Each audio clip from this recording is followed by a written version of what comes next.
All righty, guys. Once again, I am Romacio Fulcher, the California Kid. We're getting ready to kick this call off. Today, we don't have our host with us, but that's all right. We still got a wonderful message here for everybody. I want to welcome you to the call, whether this is your first time or you've been with us all the time. If you don't know, we've been doing this call for over 6.5 years. Right here, the same time, the same number.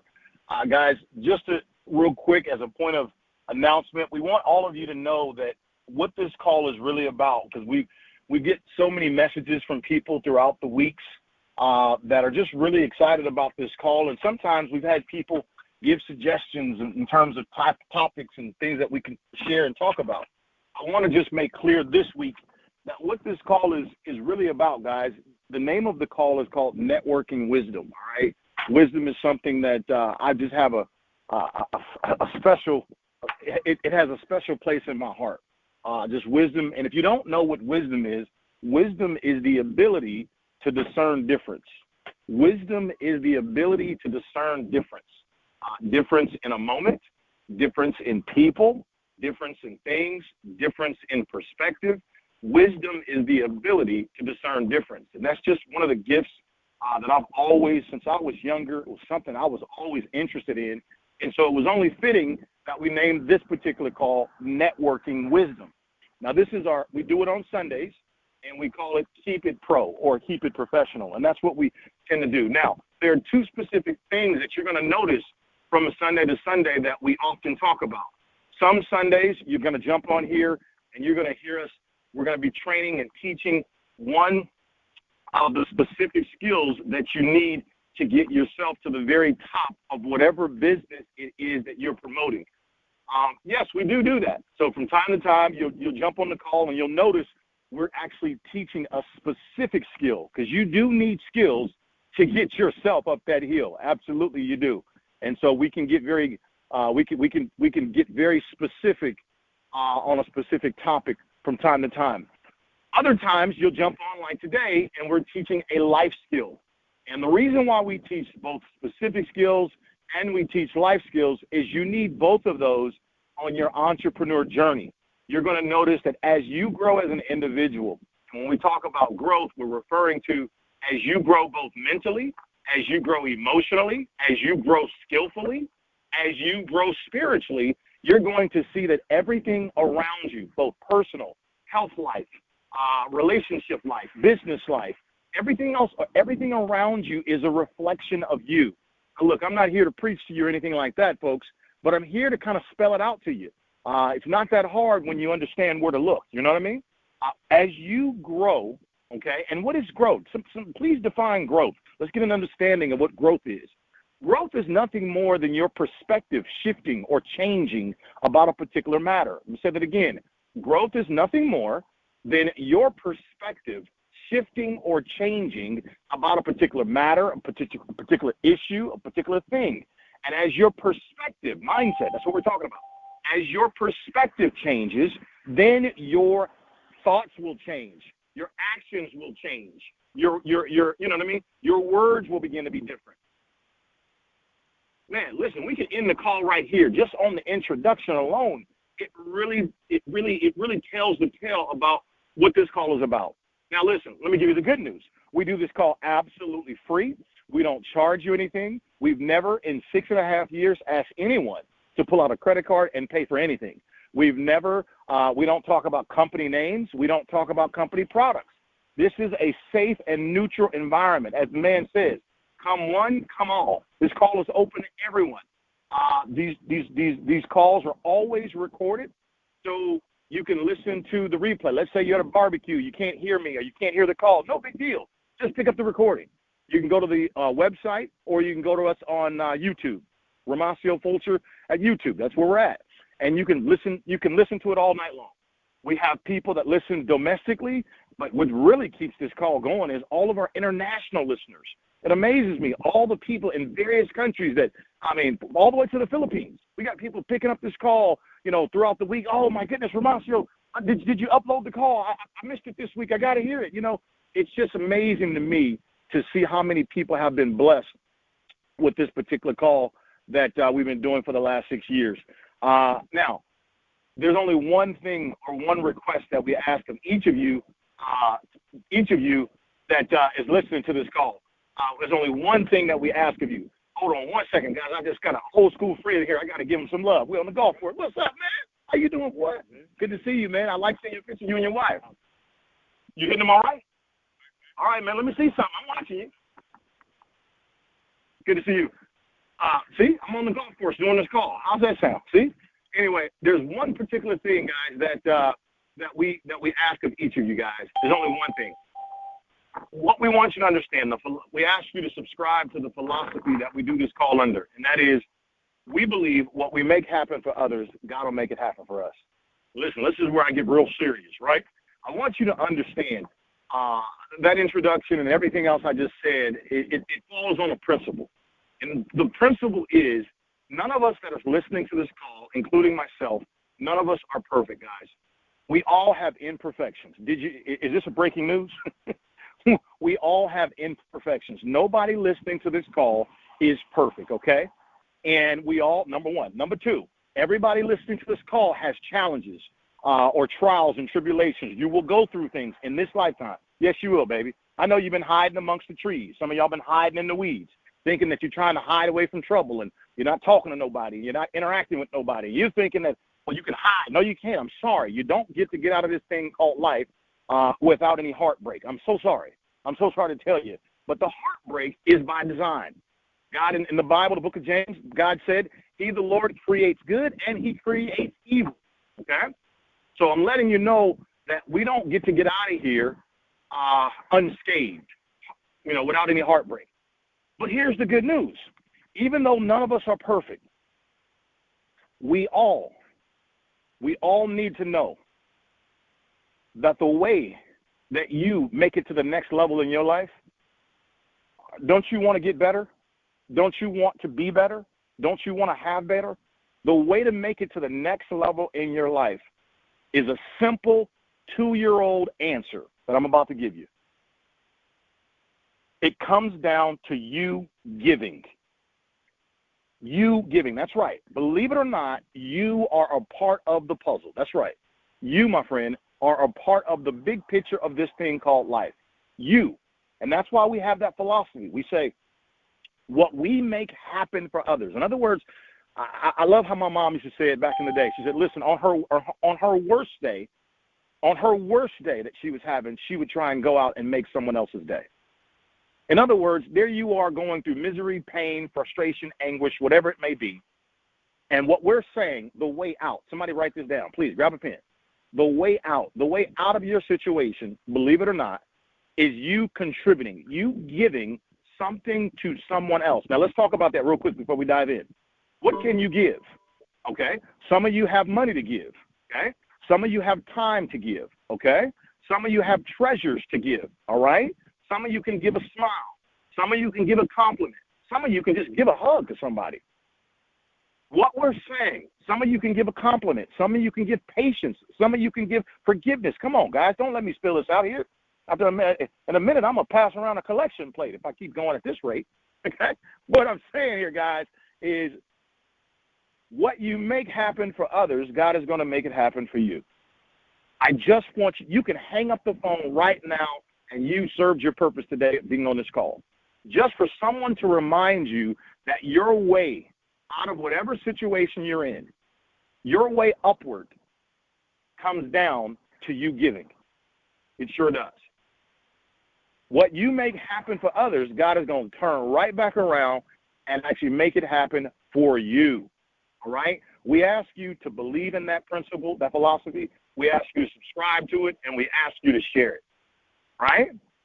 6.5 years, we're right here giving into you just so that you can turn around and give to someone else.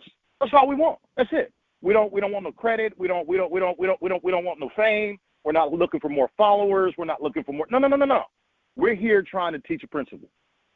And that principle is, you learned it in Sunday school. You learned it as a little boy, little girl, right? Giving is the art of caring. And caring is the art of sharing. Some of y'all remember that? Man, that was my Easter speech. I remember that so well. Anyway, let us go ahead and dive into the theme and to the topic of today's call. The topic of today's call, guys, is the cost of being misunderstood. Now, come on, man. Somebody need to grab a piece of paper. The cost of being misunderstood. I'm going to really do my absolute best to break this down to you. I think that this call is very fitting for a lot of people today, specifically those of you that are entrepreneurs, those of you that are leaders, those of you that have strong dispositions, strong personalities, those of you that want to be understood, right? Let me say it again. There's a cost. There's the cost. We're going to talk about the cost of being misunderstood.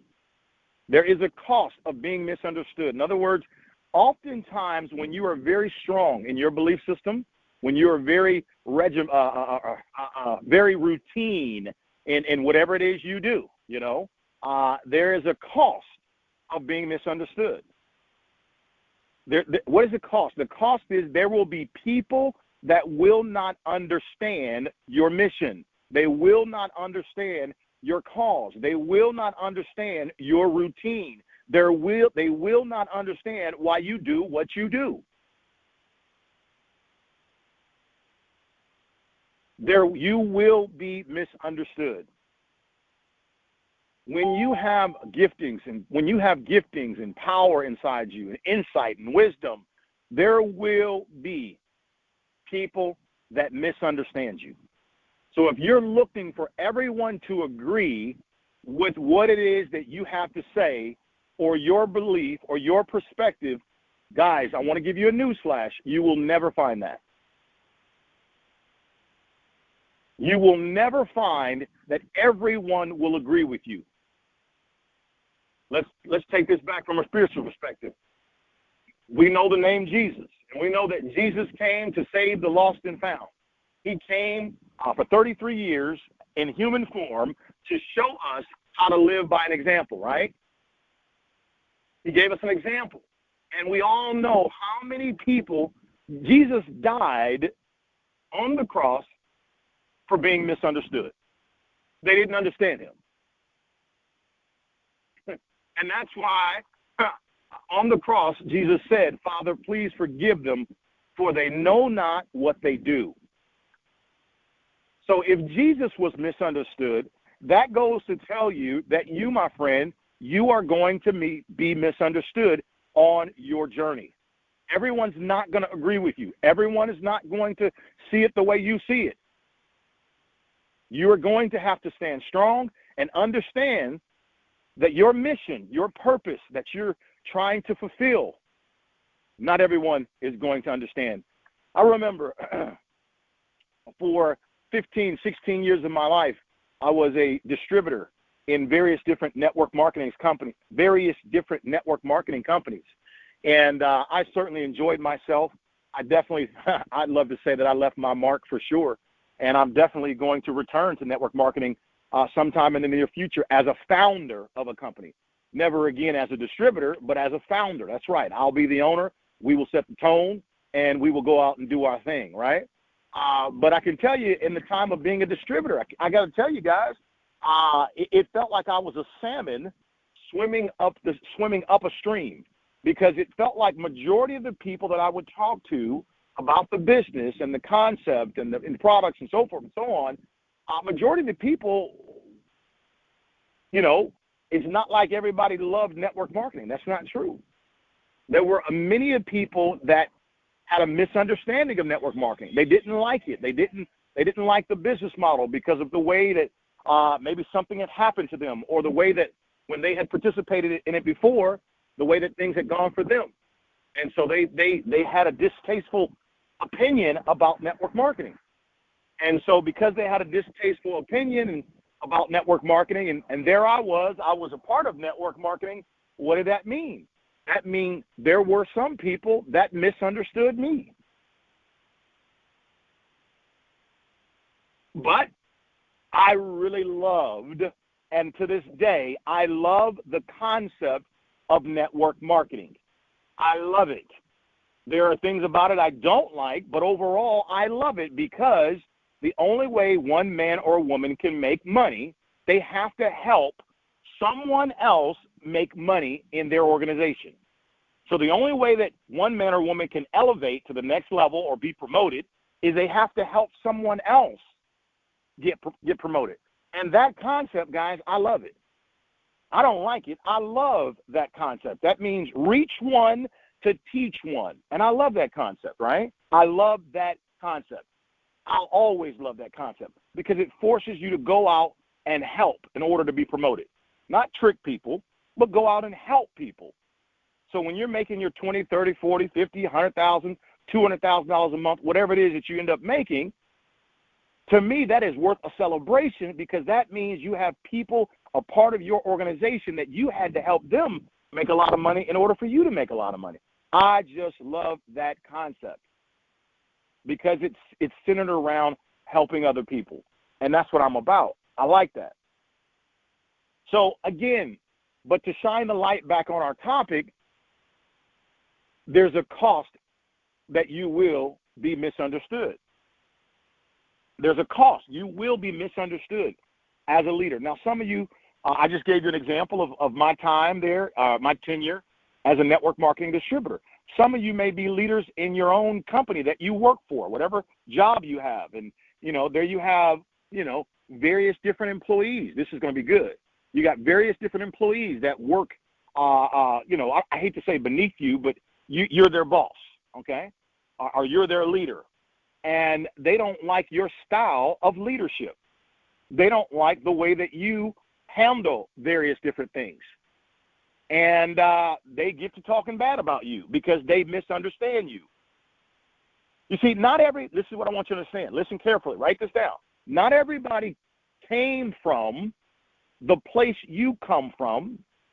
Not everybody understands your methodology about how to handle something. Now, when I talk about methodology, what does that mean?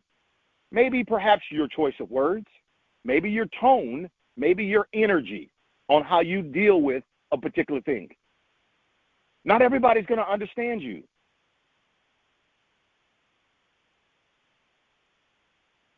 There is a cost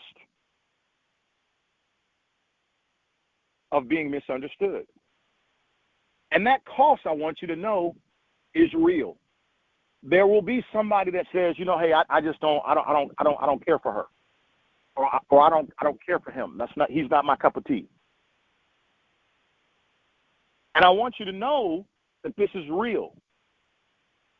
Anytime you're going to do a great work and you're going to serve the masses and you're going to help people, write this down and please teach this to people. You cannot please everyone. The Bible teaches us clearly that our fight is not with flesh and blood. And I want to really clarify what that means to each of you. Instead of you getting mad at the actual human being that has an issue with you and thinking if you go tell her off or you go tell him off that you're going to solve the problem, no, you won't. Let me tell you why. The fight that you're having is not with flesh and blood, per the Bible. And that really means you're not fighting against another human being, but rather you are fighting with a spirit. There's a spirit inside of you, and there's a spirit inside of them. And that spirit inside of them does not agree with the spirit inside of you. So you can go beat them up and talk bad about them all day long as much as you want. You're not going to solve anything. Until the spirit changes, the situation is not going to change. So the fight is not with flesh and blood, but rather the fight is with a spirit. Now, I want you to relate this to whatever situation that you're going through, and I want you to understand. Now, let me give you an example for some of you on your job. Some of you have a spirit of excellence. Some of you have a spirit of togetherness, cooperation. Some of you have a spirit of, of being professional.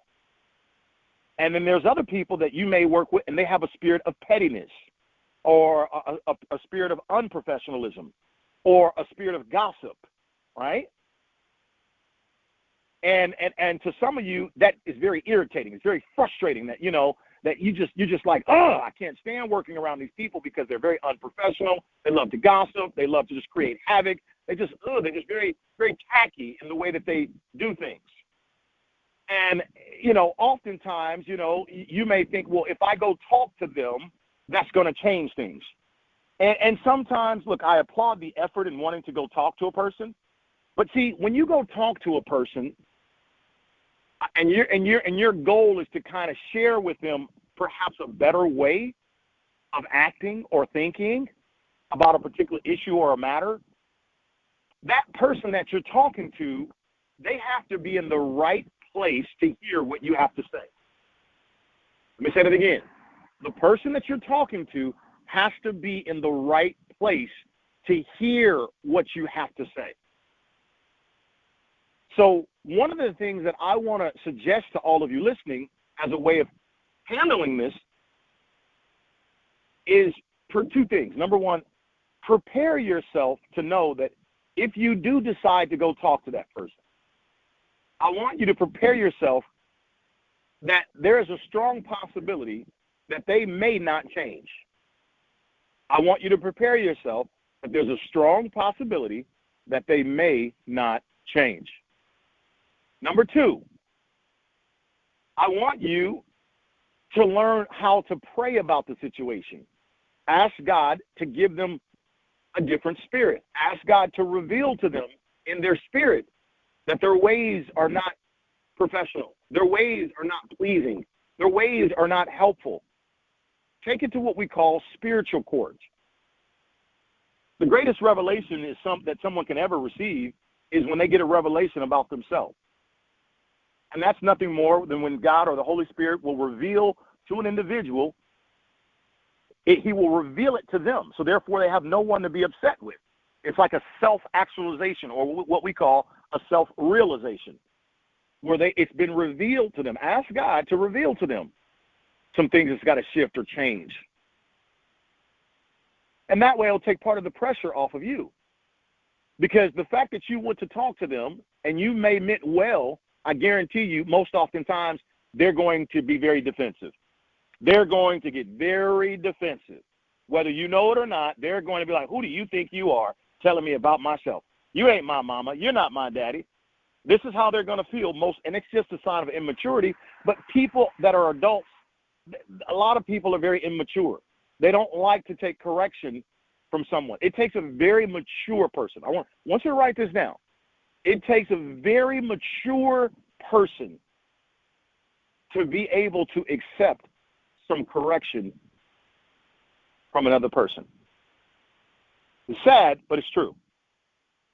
Very mature. But what we find most of the time, 90% of the time, people just won't accept it. So it's oftentimes good to pray about the situation and let God deal with it, and let God reveal to that person, man or woman, what it is about them that they need to change or do differently. And the reason I'm telling you this, guys, is because I want to shine the light on the fact that when you are a leader, and let me define a leader so that we're real clear, because some of you may say, well, I'm not a leader. Well, I beg to differ. There's an old adage that goes like this. Leader of one can become the leader of many. But if I can't lead myself, then I cannot lead any. Again, leader of one can become the leader of many. But if I cannot lead myself, I cannot lead any. And so leadership starts with yourself. Leadership starts with yourself. Okay? And so, but when leadership starts with yourself, that means you choose to do a thing this particular way. You choose to believe in this particular philosophy or this particular principle. And then we think that just because we chose to believe in that we automatically want to believe that everyone else around us believes in that. And oftentimes you'll find that that's not the case.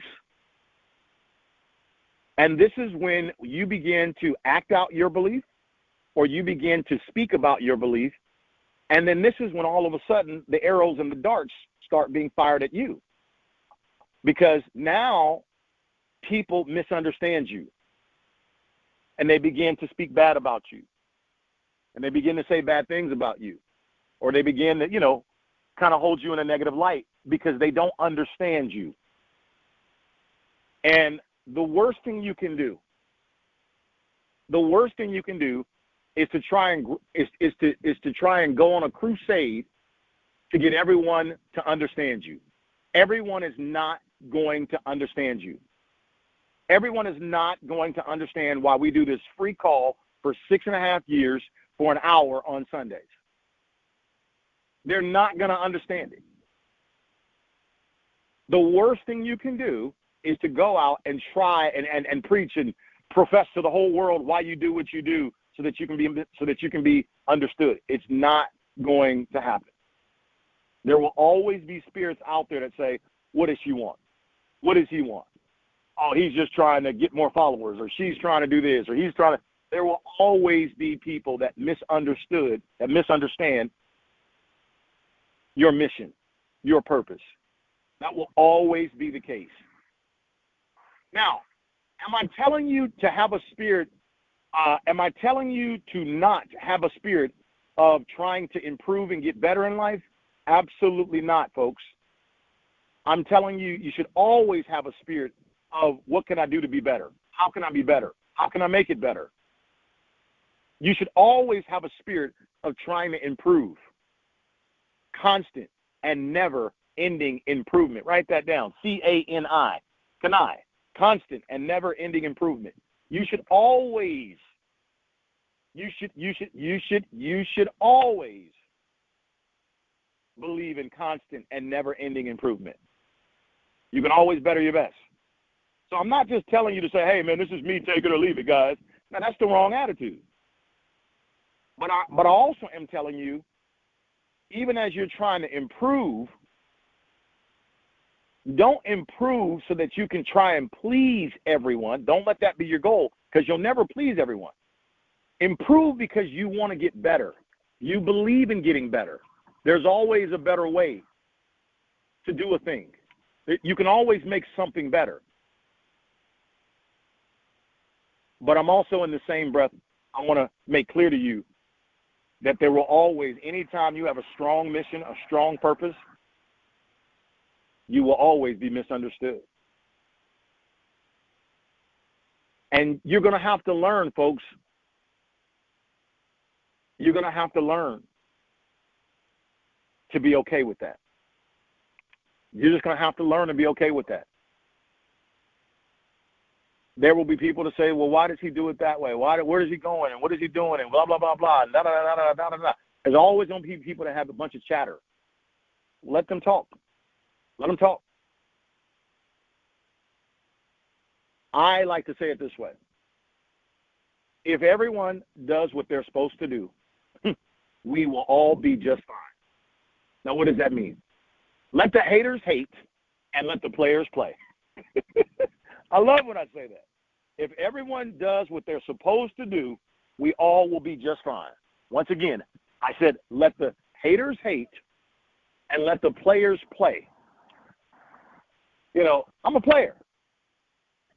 I got a mission. I got a purpose. I'm going somewhere, right?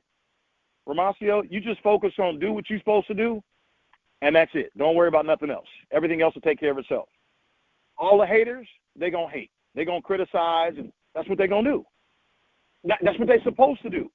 That's what they're supposed to do. That's where their spirit is at. That's where their level of maturity is at. That's what they're supposed to do. Cry, complain, criticize. That's what they're supposed to do. And so they're going to get exactly what they deserve to get, and I'm going to get exactly what I deserve to get. You see how that works? If everyone does what they're supposed to do, we will all be just fine. See, you're not going to align with everyone. You're just not. You're not going to align with everyone. Now, this doesn't mean that you shouldn't be kind. You should always be kind, always be professional. But you have to be aware. And that's what today's call is about. It's a very powerful topic. It's designed to make you aware that the moment you decide to stand up in life, you stand up for what you believe, you stand up for the principles, your philosophies, you stand up to lead. The moment you decide to stand up and you boss up is what we say, and you get courage in you, and you begin to go after things and begin to rise up, Well, when you do that, you got to understand that there's a bunch of people that's not rising up with you. They're still sitting down. So imagine it this way. You are rising up and everyone else is sitting down. and you know, so just because you rise up and you decide to get strong doesn't mean everyone all of a sudden just decided to get strong with you. That's not how that works. So you have to know that there's going to be an opposing force against you. Like the Bible says, we don't fight with flesh and blood. We fight against spirits. And so today's call is to make you aware that just because everybody doesn't agree with you doesn't mean that you should stop doing what you're doing. It doesn't mean that all of a sudden you should say, well, maybe I'm not doing it right because everyone doesn't agree with me. You'll never have everyone agree with everything. It'll never be that way.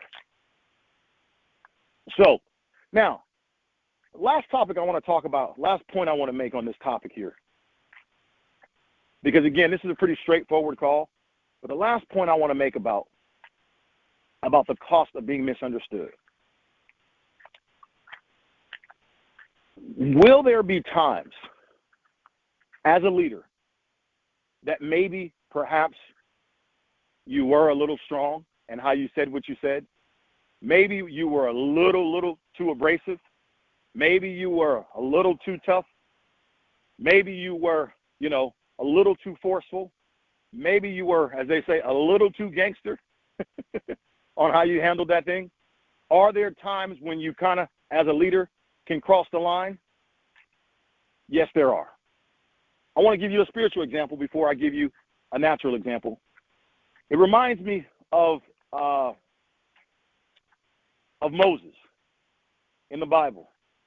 And as many of you know the story of Moses, for many years, 40 years, he led the children out of Israel, and he was leading them into the promised land called Canaan, the land of milk and honey, right?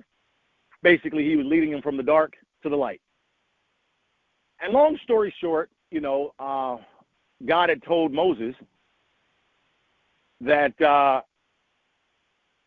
he was not going to be able to go into the land of Canaan. God told Moses, he says, I'm going to let you see it, but I'm sorry, you can't go into it.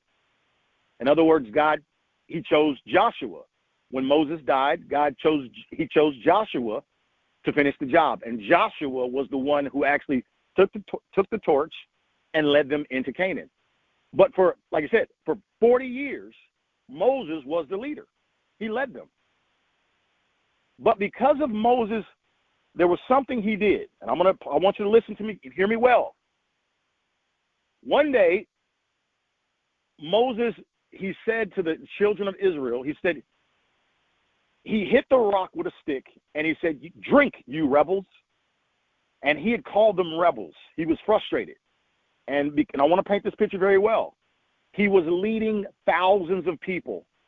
And the biggest thing that the children of Israel had, the biggest issue that they had, that Moses had to deal with, is they had unbelief. Here Moses was chosen by God, right? He was the leader. He fully believed. He fully heard from God. He had to constantly prove to him that God was with him.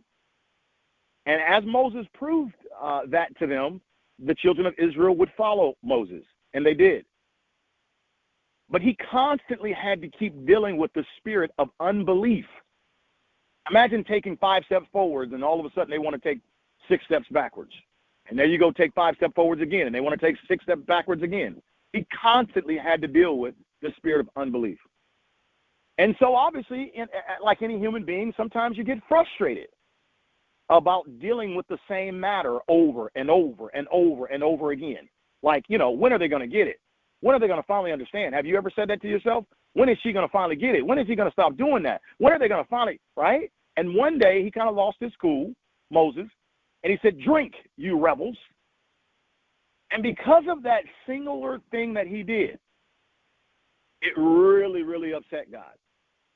And God said, listen, I'm not going to allow you to go into Canaan, Moses. I'm going to allow you to look at it. In other words, that's really hard. Can you imagine being teased like that? I'm going to allow you to physically see it, but you're not going in. And God never gave any more explanation other than that. He said, this matter is closed. I'm going to allow you to see it, but you ain't going. And it was because of the way that he spoke to them. In other words, and the issue is that Moses misrepresented himself to God's people. Moses was the chosen leader to lead those people, but those weren't Moses' people. Those weren't Moses' children. Those were God's children.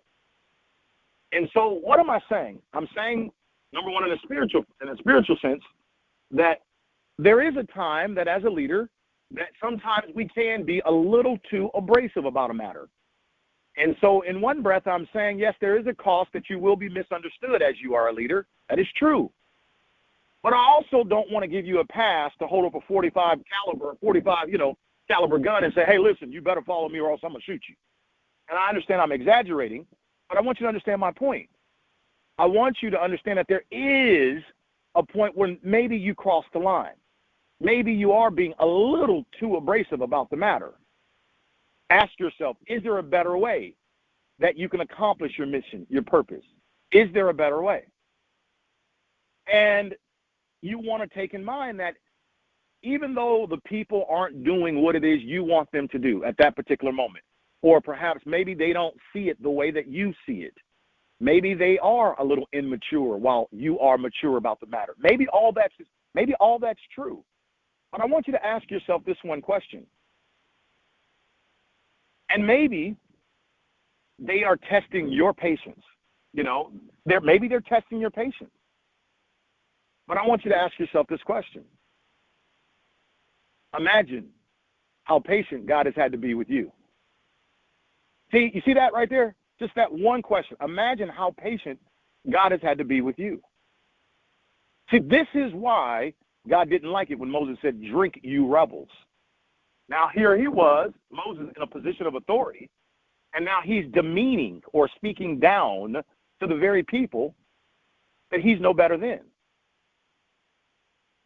You see, and that's very profound. And I'm not here to say that I've gotten it right all the time. I don't get it right all the time. But thankfully, I try and make it right. Let me ask for forgiveness. Let me apologize. Don't ever be too big as a woman or a man to say the words that I'm sorry. I missed the mark on that. Please forgive me. I hope that if you learn anything from me, I hope that you learn how to mature in your development. And maturity, the first part of maturity is acknowledging where you're wrong, where you missed the mark, where you were a little too much, where you could have done it a little bit better. If you ever want to be a friend of mine, if we ever going to be close friends, if you don't have that spirit inside of you, there's no way we will ever be friends, ever. One of the things that I despise, I don't like people who cannot acknowledge when they are wrong. I don't agree with it. I don't want them around me. I'd rather see them once a year. That's it. I don't like that spirit at all. Because I don't like people that walk around with a hammer and they think that every person that they see is a nail. In other words, they're always right and everybody else is always wrong. I believe iron is supposed to sharpen iron. So shall one man sharpen another. What does that mean? That simply means that I believe I'm supposed to help sharpen you, but guess what? You're supposed to help sharpen me. So I will never be close friends with any man or woman, boy or girl, that has a spirit of self-righteousness and they're always right. They can never, ever, ever acknowledge that you were wrong in that matter. You came at them. No. You were off. The way you handled that was a little no. No. You missed the mark on that one. You sure did, girl. You missed the mark on that one. That's not how. And so, as a leader, you will find yourself saying, "I'm sorry, I missed the mark." But that's a sign of maturity. That's a sign of maturity. That's a sign of maturity. Again, I heard it said this way. You can never get better in life and look cute at the same time. You know those people that they're trying to work out at the gym and they're really trying to lose weight and get in shape and all this type of stuff, but they're trying to stay super cute the whole time without sweating. Impossible. You can never look good and get better at the same time. So in other words, you're going to have to say, I'm sorry, I missed the mark. Please forgive me. Accept my apology. And that's a sign of maturity, guys. That's a sign of maturity, because just like Moses, sometimes we too can be a little bit too much, too hot to handle. Now, there comes a time where sometimes you got to lay down the law. Oh, yes, you do, baby. And you got to be firm as firm can be. Yes, you do.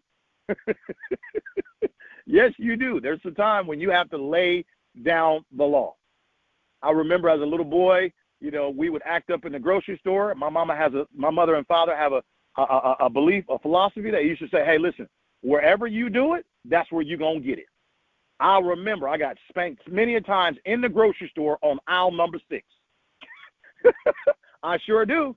I sure do remember it. I remember getting spanked in church. And I know not all of you agree with it. It's fine. But I'm so glad that I did get spanked. Wherever I did it, she wasn't going to let us embarrass her. No. I'm going to embarrass you. So there is a time, where you do need to be really, really, really, really, really, really firm. Okay? But there also is a time sometimes where you could kind of, go a little too far with things. And so what I'm saying in one breath is, I'm saying, yes, when you are a leader and you are passionate about a particular mission, purpose, cause, or thing, you are going to be strong in your belief, strong in your conviction, strong in your purpose. And you should be, like Joshua was. Joshua didn't play no games. Joshua wasn't, he wasn't fugazi. No. Joshua was law.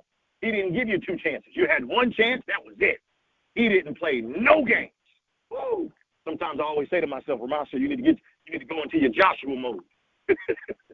It's true. It's true. There's a time where you have to kill and destroy, that spirit that's in front of you. There's a time of that. There is. There's a season for all things, right?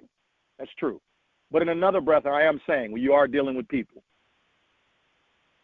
and there's a time sometimes, and unfortunately I can't coach you on this. You ought to know, was that a little too much? Were you a little too, did you get out of line? Did you lose your cool? And so I want to leave you with that point, that we must remember that we are leading people, and people are precious. People are God's, best asset. And just like there's a spirit in each person that you deal with. There's a spirit in each person that you deal with. And sometimes, even while disciplining, or while shepherding, or while leading people, you have to be mindful of, maybe there's no such thing as bad people, but perhaps it's just bad behavior at that time. Maybe it's just bad behavior. Not that they're a bad person. Maybe they're just behaving or acting bad at that particular time. No different than there were times in your life, I'm sure, if we look through your resume, that you too were acting a little out of line sometimes, right? And then for those of you that feel, I don't usually act like that. I'm always, I tend to, I don't have to be told several times what to do over and over. Well, good for you. That's good for you. That's good for you. But if everyone in the world would be just like you, believe it or not, the world would be very boring. That's something for you to remember. If everyone were to be just like you, the world would be very, very, very boring. Okay? So the point is, guys, is just remember that we're leading people. We're leading people. And as I said, always remember, leader of one can be the leader of many. But if I cannot lead myself, I cannot lead any. Leadership is very, very, very, very important in this lifetime. It will always be very important. Leadership is not easy. Leadership, oftentimes you will find yourself being alone. When people say, I want to get to the top, yeah. Okay, you can get to the top, and you should get to the top. But you'll find when you get to the top, the air is very thin up there. When you get to the top, you've now separated yourself from the masses. And I'm not just talking in money, I'm talking in all things. And when you separate yourself from the masses while now being at the top, it is lonely up there. It is. But you're not alone. It feels lonely, but you're not alone. Because, see, when you're at the top, you're responsible for the whole hill. And when you're responsible for the whole hill, you are the one that has to look at things completely different than everyone else. You are the one that has to take the extra breath. You got to take that extra breath or have that extra thought to really think carefully and critically about what it is you're doing and where it is you're going and how you're leading it. And that's why I love leaders. I pray for all leaders because I know leadership is not easy because there is a cost of you being misunderstood. One moment they love you. Next thing you know, you make one wrong decision that they disagree with, they hate you. One moment you're their savior. Next moment they want to murder you. It's amazing how it works. Leadership and its frailties. Leadership and its frailties. There's a cost of you being misunderstood. But just because that there's a cost of you being misunderstood, I'm going to leave you with this. Anytime God gives you a purpose, he gives you a vision, he also gives you provision, just like he did Moses. Anytime God gives you a purpose and he gives you a vision, he gives you provision. He'll give you favor amongst favor amongst favor. He'll give you favor amongst favor amongst favor because he did choose you. That's right. He did choose little old you to do that big, mighty thing that you were called to do. He did choose you to do it. You are the right one to do it, despite what they think. You remember the story of David and Goliath? When everybody was afraid to fight Goliath, and David said, hey, I'll fight him. And David killed Goliath and rose to prominence. He rose into power. So, again, and David was nothing more than a little old shepherd boy. Remember? You know the story. And so my point is, hold your head up, guys. Understand that you were chosen. There's greatness inside of you. You're supposed to do a mighty work. You're supposed to play a major role in this thing called life. You have purpose inside of you. Find out what it is. Like a fine-tuned knife, continue to refine your purpose. And just understand that there's a cost to be the boss. There is a cost to be the boss. That's right. And when you step up and step out, if God be with you, then no man can be against you. If God be with you, that's all you need. That's all you need. That's all David ever needed. That's all Solomon ever needed. That's all Moses, Joshua, and all the other great prophets. Elijah, that's all they ever needed. If God is with you, then no man can be against you. So it doesn't matter. So, hey, guys, I want to leave you with this. Always remember, in all that you do, there's nobody in the entire world any greater than you. I want to thank all of you guys for listening today, guys. I will see you guys all next Sunday. Goodbye, everybody.